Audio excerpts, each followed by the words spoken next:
Tuesday, May 8th. Welcome to your coffee break on the HAN Network. I'm Kate Czaplinski with the latest local news, including a former police commissioner's arrest on weapons charges and much more local news. Frank Granito will have your forecast and later on your Nutmeg Sports Update, and Donald Lang will join us to take a look back on this day in history. But first, a former chairman of the Weston Police Commission has been charged with illegal possession of weapons and large capacity magazines. Now, 56-year-old Richard Phillips of Kettle Creek Road surrendered at Weston Police Headquarters on Monday, May 7th, where he was charged with 15 counts of possession of an assault weapon, 5 counts of possession of a silencer, unsafe storage of a firearm, interfering with an officer, and 90 counts of possessing large capacity magazines. Now, the initial investigation into Phillips originated as a 911 call to Weston Police reporting a domestic dispute on March 30th, that according to Weston Police Chief Edward Hennian.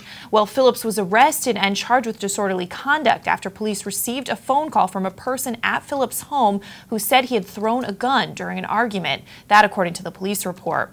Well, police at that time recovered an unloaded .22 caliber Ruger Mark IV pistol at the scene on March 30th, along with a .22 caliber Remington rifle, an antique muzzleloader rifle, and ammunition, all in plain sight.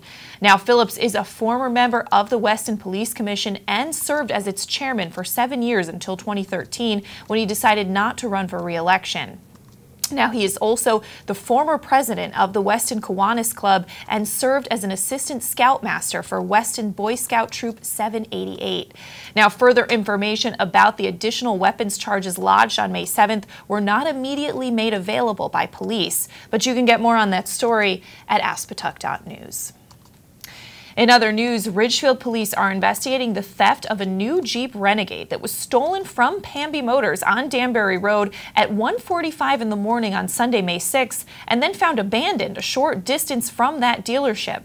Now, according to a report, an unknown number of suspects broke showroom windows at the business and took the Jeep's key fob from inside the dealership. Well, police said that the vehicle was then driven south on Route 7 before it was abandoned in the southbound lane.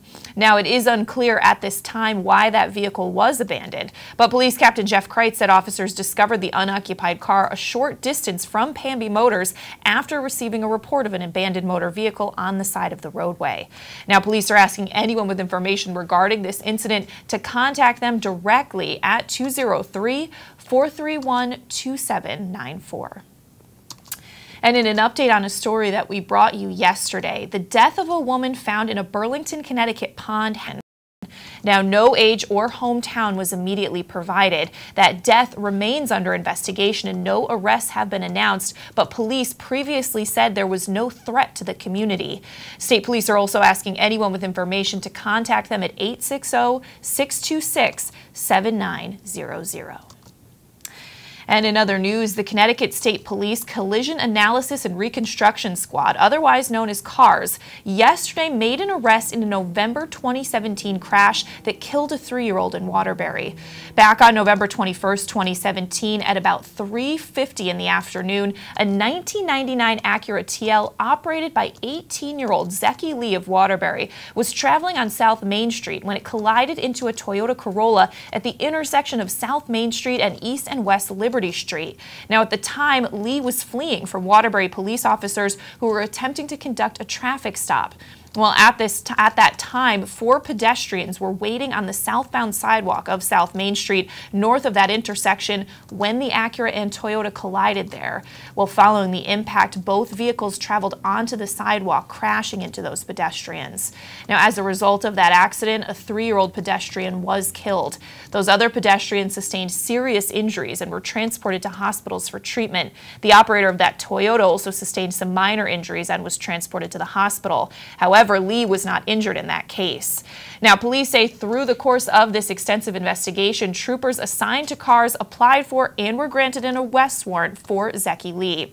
Now, on May 7th, Lee was taken into custody by state police and charged with several motor vehicle violations, as well as 5 counts of first-degree reckless endangerment. And Fairfield police are warning of a scam in which a caller claims to be from the police department. Now, several people have called Fairfield police over the last week, reporting that they received a call from a man identifying himself as a Fairfield police lieutenant. Now, in all cases, that suspect convinced the victim that they missed jury duty and must pay a fine to rectify the issue or face arrest. Now, victims are told to stay on the phone with that suspect and not to contact or speak with anyone else regarding the warrant. Now, that suspect then tells the victim to get money pack money cards and provide him with the numbers prior to turning themselves in at the Fairfield Police Department. Well, the suspect is then provided with the numbers on the cards, giving him immediate access to that money. Now, Fairfield police are asking anyone with information regarding that scam or the suspects involved to call them at 203-254-4808. And Eversource customers could see a drop in their utility rates. The utility submitted its proposed supply prices for the second half of 2018 to the Connecticut Public Utilities Regulatory Authority, or PURA, last week, and customers signed up for the company's standard service op generation rate will see a decrease on their electric bill beginning July 1st. Now, PURA approved the new residential generation service charge of 8.530 cents per kilowatt hour. Now, that's down from the current 9.078 cents per kilowatt hour. That new generation rate will be in effect from July 1st to December 31st. Now, the average residential customer using 700 kilowatt hours of electricity each month will see a decrease of about $3.84 per month on the supply portion of their bill. Now, each customer's total bill, of course, depends on how much energy they use, their rate category, and weather conditions. You can get more on that story at wiltonbulletin.com.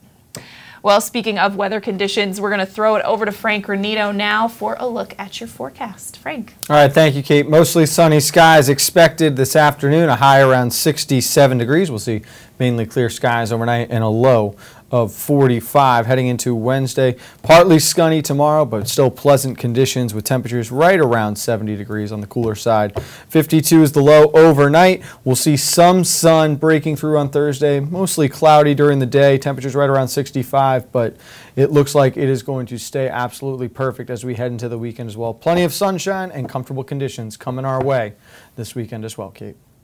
Thanks so much, Frank. And we're going to step out for a break. Come back. Donald Lang will take a look back on this day in history. We have more local news and your Nutmeg Sports Update after this. At Pamby Motors, we're not worried about being the biggest dealership. We're focused on being the best. We're dedicated to giving you the best experience we can. The Pamby Motors team is here to help you choose the right Chrysler, Jeep, Dodge, or Ram in a friendly, pressure-free environment. And right now, during Ram Truck Month, get up to $14,000 off on all in-stock 2017 Ram 1500 pickups. Come in and see us for details. Visit Pamby Motors, Route 7 in Ridgefield, PambyZone.com. UK Gourmet is the largest specialty grocer in the area, featuring food from England, Ireland, Scotland, and Wales. Over 80 teas to choose from and a brilliant assortment of biscuits to go with them. Over 70 cheeses from grass-fed cows, which makes a smashing difference in taste. The creamiest chocolate you'll ever taste using no artificial colors or preservatives. So say hooray for UK Gourmet, 78 Stony Hill Road in Bethel, or visit ukgourmet.us. Had a sports injury or slip and fall that needs immediate care? Ortho Connecticut Walk-In Urgent Care gives you direct access to orthopedic specialists fast without an appointment. Biking, golf, tennis, soccer, whatever the sports injury is, sprain or fracture, Ortho Connecticut Walk-In Urgent Care can help. Open 7 days a week now at 4 locations: Norwalk, Darien, Westport, and Danbury. Go to myorthoct.com, like them on Facebook. Create your dream home at Laurel Ridge. 3 bedrooms, 2-car garages, finished basements, wooded and lake views, recreation facilities galore. Stay connected to your local lifestyle with the convenience of being just minutes away from Fairfield County. Luxury townhomes that are smart, elegant, custom, and maintenance-free. Welcome back to this May 8th edition of your Coffee Break on the HAN Network. Time to take a look back on this day in history with Donald Ang. Don. Well, Kate, it was the end of one of the great killers in the history of humankind. First, though, we go to 1429. A 16-year-old Joan of Arc leads the French army to victory in the siege of Orleans, turning the tide of the 100 Years' War, which actually lasted 116 years. But I do love that Europe has fought so many wars, they just named them after how long they lasted. Joan would be burned at the stake in 1431, and the war would continue another 22 years after that, but the victory at Orleans considered the historical turning point of the war. Joan was named a national symbol of France by Napoleon, canonized in 1920, one of 9 secondary saints of France. To 1886, pharmacist John Pemberton sells a carbonated beverage called Coca-Cola for the first time as a patent medicine. Pemberton was a former Confederate colonel who had developed a morphine addiction, and Coke was marketed as a cure for, among other things, morphine addiction, indigestion, headaches, nervousness, and impotence. The name came from the primary ingredients of cola nuts, which have caffeine in them, and coca leaves, which gave the drink the equivalent of 9 milligrams of cocaine per glass. That was removed, though, from the formula in 1903. 1978, 40 years ago, the first ascent of Mount Everest without supplemental oxygen by Reingold Messner and Peter Habeler. Everest is officially 29,029 feet high, though believe it or not, that number is in dispute between Nepal and China. On Everest, there's only about 1/3 the oxygen that there is at sea level, so next time you run up a flight of stairs or do a set of interval training, try skipping 2 out of every 3 breaths. Messner was also the first to climb all 14 of the world's 8,000-meter mountains, the first to cross Antarctica and Greenland on foot, and also the only man who has ever crossed the 900-mile Gobi Desert alone. He's still alive, believe it or not. Lots more info on his website. Finally, now we go to 1980 for this. The turning point came in India in 1977. Henderson mobilized a surveillance and containment mission among the country's then 700 million people. But by about the 3rd search, it got better organized, and they decided to go to every house in India. And we soon found that we could go to at least 90% of the houses because we had a team validate. Well, that was going to be the World Health Organization on this date, 1980, confirming that smallpox had been eradicated. Now, smallpox killed as many as 15 people per year as late as 1967, killed about 1/3 of them, left about 1/3 of the survivors permanently blind. Smallpox, one of 2 infectious diseases that has been eradicated, and the only one that affects humans. Other diseases like measles and mumps have been eliminated in industrialized countries, meaning the infection rate is lower than 1 per 1,000 possible infectious hosts. Unfortunately, those diseases, though, are making a bit of a comeback lately. That is your look back in history for today, May 8th, and I'm Donald Lang. All right, thanks so much, Don.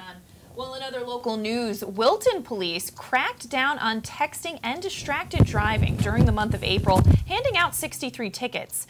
Now, 5 texters were caught red-handed at the checkpoints, mostly along Route 7, that according to Captain Robert Cipolla.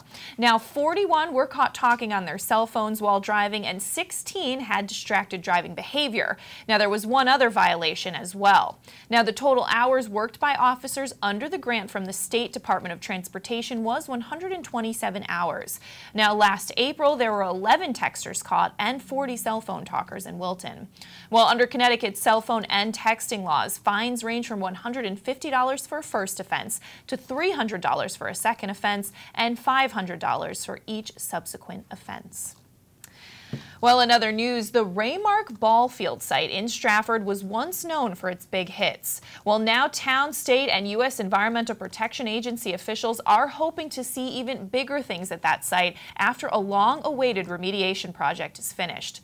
Well, Mayor Laura Hoydick joined with EPA officials and staff from the State Department of Energy and Environmental Protection to discuss the future of that former ball field property off of Frog Pond Lane. Now, the former Raymark ball field is one of several operable units, or OUs, in the town that contain hazardous waste from the Raymark Corporation. Now, Alexandra Dunn, who's the new regional administrator for the EPA's New England office, expects remediation of Raymark waste sites all over town in the start of 2019. Now, that work will include moving Raymark waste from other sites in town, often called OUs, and bringing them to the former ball field to be capped with clean soil. Now, Dunn said it's important for the town to know how important redeveloping the Raymark site is in Washington. She said the EPA has placed the project on its redevelopment focus list. There's a lot more on that story at StratfordStar.com. And budget referendums are being held in Easton and Reading today, Tuesday, May 8th. Now in Easton, the polls are open from 6 a.m. to 8 p.m. at Samuel Staples Elementary School. In Reading, the polls are open from 6 a.m. to 8 p.m. at the Reading Community Center.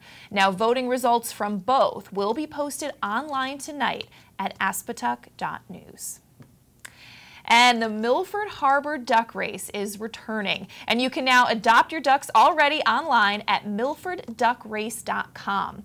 Now the race will be Saturday, June 9th from 11 a.m. to 1 p.m. in downtown Milford at the Memorial Bridge. Now there are 80 prizes worth more than $7,000, and that event is hosted by the United Way of Milford and the Woodruff Family YMCA. You can get more information at milfordmirror.com.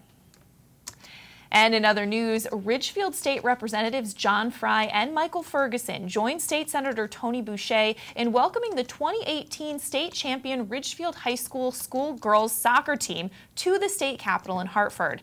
Now, the Ridgefield delegation proudly introduced the Tigers players to their colleagues on the floor of the House of Representatives. Later, they presented them with a state citation in honor of their triumphant 2-1 win over Staples High School in that Division I state championship game, the first in program history for the Tigers girls soccer. Now, the Ridgefield delegation joined their colleagues in giving the state champion Tigers a round of applause on the floor of the House.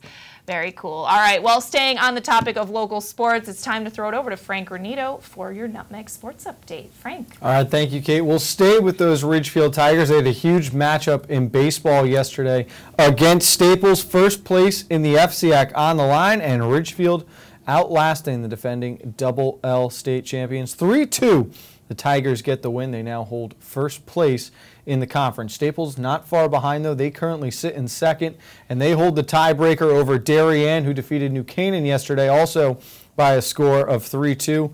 Other games saw Norwalk over Stamford 9-4, Trumbull defeating Ward 9-3, Greenwich beating Wilton 4-3, St. Joe's over Ludlow 9-7 in 10 innings, Danbury blanking Bridgeport Central, and how about Brian McMahon upsetting West Hill 7-6, Ethan Blattman with a walk-off RBI single in the 8th. The West Hill Vikings playoff chances not looking so good right now. Softball, a couple of big games, saw Stanford defeating Norwalk 6-2. The Black Knights so hot right now, playing as well as any team in the conference. Trumbull stays unbeaten in FCAC play, 11-6 over Fairfield Ward. The Lady Rams of New Canaan take down Darien 2-1. Staples beating Ridgefield 5-2. And in a matchup for first place in the FCAC East, Fairfield Ludlow getting the best of St. Joe's on the road, 4-3. The final score in that one. Kylie Holderried getting her 12th win of the season, pitching for the Falcons. We're going to have highlights on that game, plus several others later on this afternoon on Nutmeg Sports. And, of course, tonight we've got boys lacrosse on the HAN Network. Fairfield Ludlow hosting St. Joe's. They're looking to get closer and closer, both those teams, to clinching a playoff spot for this year's FCAC tournament. That's going to do it for this Nutmeg Sports Update. For now, we'll go back over to Kate. All right, thanks so much, Frank. And we're going to step out for a break, come back and recap some of the top stories we're following after this. Spring is in bloom, and so are the deals at Honda of Westport's Dream Garage Spring event. See and test drive the all-new 2018 Honda Clarity 110 MPG plug-in hybrid sedan. Stop in today and see why we've been named Deal Rater's Dealer of the Year for the 4th year running. Honda of Westport, where peace of mind is part of the deal. Get a fresh start to the new year by shaking up your meal routine. Walter Stewart's Market is your local source for a delicious selection of fresh and convenient salad shakers, like Southwest salad with chicken, Cobb with organic chicken, Power Vegan with fruit and quinoa, Greek salad with tabbouleh, and grilled shrimp with hominy. Grab one from our salad case or order from our deli today. Walter Stewart's Market, 229 Elm Street, New Canaan, or shop online at stewartsmarket.com. Dr. Stephen Molinaro and Peter Healy of Family Practice Dentistry and Laser Dental Care have served Ridgefield for over 22 years. Experienced staff offer gentle drillless techniques, preventative care, and cosmetic procedures in a relaxed environment. Grateful for the community's trust and support through the years, new patients and their families are welcome. Call today. I've had Newtown Savings Bank my whole life. You don't have to worry about talking to a machine. You're talking to real people. You're getting real help. I'm banking local, and I'm loving it. Welcome back to this Tuesday edition of your coffee break on the HAN Network. I'm Kate Czaplinski, recapping some of the top stories we're following today. A former chairman of the Weston Police Commission has been charged with illegal possession of weapons and large capacity magazines. 56-year-old Richard Phillips of Kettle Creek Road surrendered at Weston Police Headquarters on Monday, where he was charged with 15 counts of possession of an assault weapon, 5 counts of possession of a silencer, unsafe storage of a firearm, as well as interfering with an officer, and 90 counts of possession of a large capacity magazine. Now, the initial investigation into Phillips originated as a 911 call to Weston Police reporting a domestic dispute on March 30th. That, according to Chief Edward Hennian. Well, Phillips was arrested at the time and charged with disorderly conduct after police received a phone call from a person at the home who said he had thrown a gun during an argument. Now, police recovered an unloaded .22 caliber Ruger Mark IV pistol at the scene on March 30th, along with a .22 caliber Remington rifle, an antique muzzleloader rifle, and ammunition in plain sight. Well, Phillips is a former member of the Weston Police Commission and served as its chairman for 7 years until 2013, when he decided not to run for re-election. He's also the former president of the Weston Kiwanis Club and served as an assistant scoutmaster for Weston Boy Scout Troop 788. Now, further information about the additional weapons charges lodged on May 7th were not immediately made available by police, but you can look for updates on that story at aspetuck.news. And Ridgefield police are investigating the theft of a new Jeep Renegade that was stolen from Pamby Motors on Danbury Road around 1:45 in the morning on Sunday, May 6th, and then found abandoned a short distance from that dealership. Well, according to a police report, an unknown number of suspects broke showroom windows at the business and took the Jeep's key fob from inside the dealership. Well, police said the vehicle was driven south on Route 7 before it was abandoned in the southbound lane. Now, it's unclear at this time why the vehicle was abandoned, but Police Captain Jeff Kreitz said officers discovered the unoccupied car a short distance from the dealership after receiving a report of an abandoned motor vehicle on the side of the roadway. Now, police are asking anyone with information regarding that incident to contact them directly at 203-431-2794. And in an update on a story we brought you yesterday, the death of a woman found in a Burlington, Connecticut pond has been ruled a homicide. Now, that woman's body was found late Sunday morning in a body of water in Burlington. The medical examiner on Monday identified her as Kelsey Mazzamaro and ruled that she had been strangled and the cause of death was neck compression. Now, no age or hometown was immediately provided. That death remains under investigation and no arrests have been announced, but state police had previously said there was no threat to the community. Now, state police are also asking anyone with information to contact them at 860-626-7900. And the Connecticut State Police Collision Analysis and Reconstruction Squad, otherwise known as CARS, yesterday made an arrest in a November 2017 crash that killed a 3-year-old in Waterbury. Well, on November 21st, 2017, at about 3:50 in the afternoon, an Acura TL operated by 18-year-old Zeki Lee of Waterbury was traveling on South Main Street when it collided with the Toyota Corolla at the intersection of South Main Street and East and West Liberty Street. Now, at that time, Lee was fleeing from Waterbury police officers who were attempting to conduct a traffic stop.